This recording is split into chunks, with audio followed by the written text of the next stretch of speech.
Hi everyone, welcome back to my channel. It's Gabriella and welcome to episode 2 of the Glow Up Guide. If you guys haven't watched the first episode, that episode was all about the physical glow up, and in this episode we're going to talk all about the internal glow up, because truthfully no skincare beauty ritual can make you have that glow up that you're looking for if you still aren't focusing on everything that's going on inside. So in today's episode we're deep diving into how to glow from within.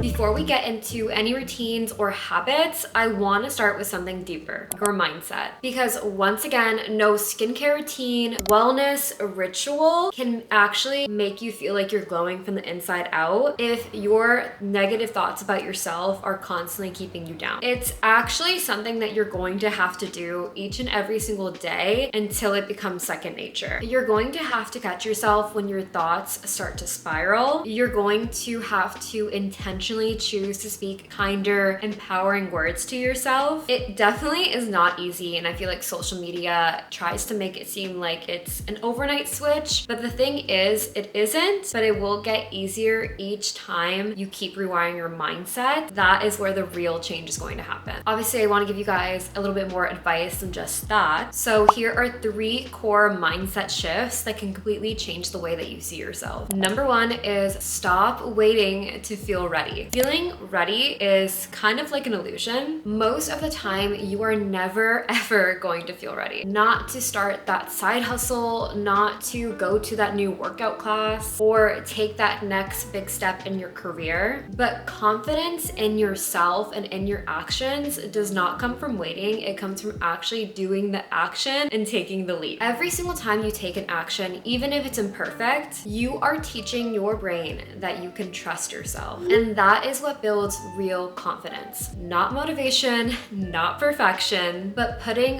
one foot in front of the other and trusting yourself that you are going to figure it out no matter what. Number 2 is get curious about your why. This one goes hand in hand with the first mindset shift because it isn't just about taking action, it's about understanding the reasoning behind your actions. I mentioned this principle actually in my video on how to romanticize time alone, but it also applies in this video too, because your why is what brings meaning into your habits. It keeps your energy aligned with all of your goals. Sometimes I think it can be important to slow down and ask yourself, what's really behind this goal? Is this something that feels authentic to me? Or is it something that I think I should want because society says that it's good or will make me look more successful? And then the last core mindset shift is take the time to be present. We spend way too much of our energy replaying old conversations in our head or focusing on the next big milestone in our life that we actually forget to live the moment that we're in right now. Slow down to enjoy the things that are actually in your life without feeling like you need to rush on to the next thing. The next layer of the internal glow up is what I like to call emotional hygiene. It's the quiet habits that we can do with ourselves to process all of the emotions that we're feeling instead of just stacking them on top of one another and then carrying that around like a sack of bricks. The more you hold on to all of that baggage, the harder it is to have that internal glow up effect that we're after. We all have moments when our energy just feels a little bit off. We don't really feel like ourselves. Instead of just pushing through it and putting yourself down for feeling that way, give yourself permission to have a 5-minute reset. Step number 1 is going to be step away from your phone, because I feel like that is just the root of all our anxiety and stress. Take 3 deep intentional breaths because this forces your body to slow down. It does not have a choice. And lastly, change your environment. And this can be as simple as opening up a bedroom window, going into another room, or if you have the capability, I would say even just go outside. When you shift your body out of that fight or flight mode and give it a space where it can feel safe for a second, everything else it all feels like something that you can actually start to manage. Everything we've talked about so far, your mindset, your emotional habits, your newfound confidence in yourself, they only last if your lifestyle is going to support them. This part is all about the structure that is going to maintain all of that growth. So instead of focusing on just doing more, think about building a lifestyle that feels regulating, nourishing, and sustainable. And I'm gonna break down how I like to approach it. Your body is constantly looking for signals of safety, and your daily routines are one of the easiest ways to give it that. Think of your morning and nighttime routine as two different anchors in your day. In the morning, I think that it is so important to protect your own peace for at least as long as you can. Obviously, I know that everybody's situation is different, but I do want to give you guys some tips on what I think could be helpful. But once again, you can take them with a grain of salt. Starting off with staying off of your phone for as long as you can. Even just 10 minutes, trust me, can make such a difference. Let yourself wake up slowly. So get up, open your blinds, let some sunlight into your eyes, brush your teeth, tongue scrape, drink your water. Don't feel like you need to do everything so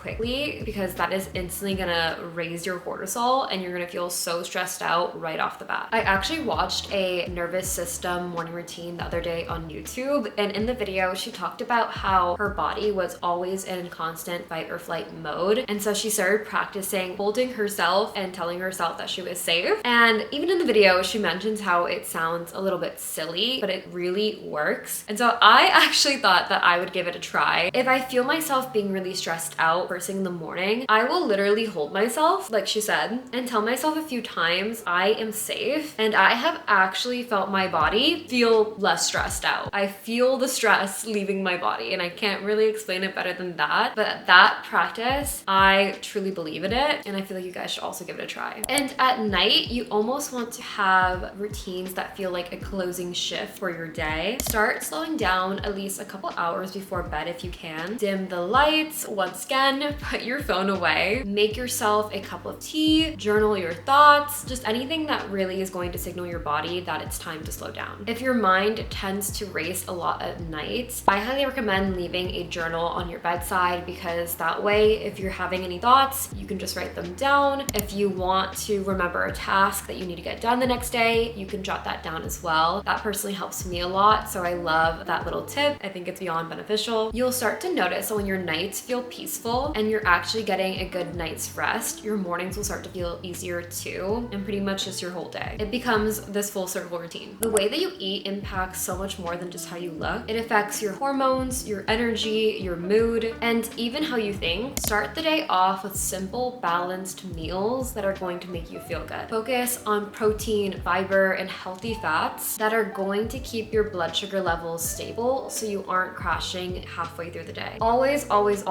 drink water before coffee. Don't ever drink coffee on an empty stomach. It's so bad for you. Try to stay hydrated throughout the day. It sounds small, but staying hydrated affects your focus and even your anxiety levels. You notice that your mood is always not that stable, then I would recommend switching to eating meals at consistent times. Our bodies love rhythm. They love a routine and a schedule, and fueling your body at the same times every single day is going to help it feel way more balanced. We glorify productivity, but growth also happens when we allow ourselves to reset and reboot. Your mind and body cannot thrive in a consistent go mode. Our nervous systems need time to reset. And honestly, rest doesn't have to look like you lying in your bed all day, because for me personally, I know that makes me feel a lot worse. Rest can actually look like reading a book instead of scrolling, doing a fun activity that you've never tried before. Or one of my personal favorites is to go outside on a walk without my phone, no podcast, no music, and just walk around, be really present, and just look around and enjoy the ambiance, nature sounds. Just really enjoy that moment. The key is giving yourself permission to slow down. You do not have to earn your rest, in case no one has told you that before. Think of it as almost a maintenance routine for yourself. The reset that helps you continue your routine and keep showing up better each time. We often chase big transformative moments, but those big moments are built from the small habits that we practice each and every single day. I'm talking about all of the unglamorous stuff. So folding your laundry, grocery shopping, cooking a real meal at home,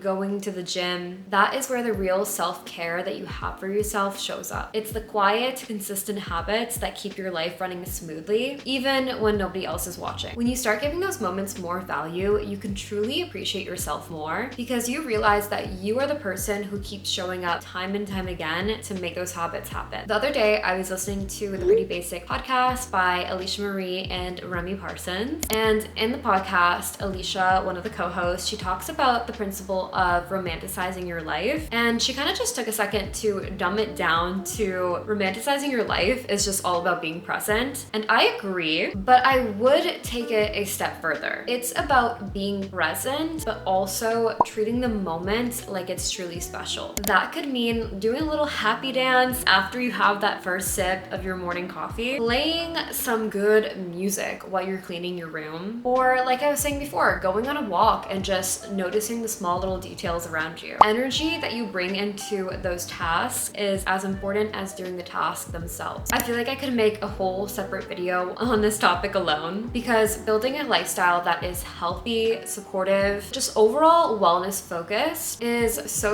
important. There's a lot more details that I didn't touch on here that once again, I feel like I could film a whole separate video on. That is it for episode 2 of the Glow Up Guide. I'd love to hear from you guys. What is one small habit or routine that you plan on starting this week? Let me know down below in the comments because I do read every single one of your comments. If you enjoyed this video, don't forget to give it a big thumbs up as it helps other people find this video and support my channel. Also, don't forget to subscribe to my channel because I do post weekly videos every single Saturday at 10 a.m. EST. I love you so much and I will catch you guys in the next one. Bye.